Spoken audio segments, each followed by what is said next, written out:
Hello friends, ఇక్కడ మీరు చూస్తున్నది కామరాజర్ మెమోరియల్ ఇన్ కన్యాకుమారి, తమిళనాడు. ఈ వీడియో కనుక మీరు మిస్ అయినట్లయితే ఒక మంచి వ్యక్తి గురించి మంచి విశేషాలు తెలుసుకోవడం అయితే మిస్ అయిపోతారు.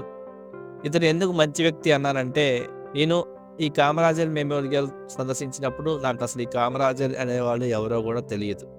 కానీ లోపలికి వెళ్ళిన తర్వాత ఆయన గురించి తెలుసుకున్న తర్వాత వావ్ అనిపించింది. ఎందుకంటే మన రాష్ట్రంలో ఉన్నటువంటి చాలా వరకు పథకాలు కూడా ఈయన ప్రవేశపెట్టినవే. ఇప్పుడు మన వాళ్ళు ఆ పేరు పెట్టుకొని గొప్పలు చెప్పుకుంటున్నారు.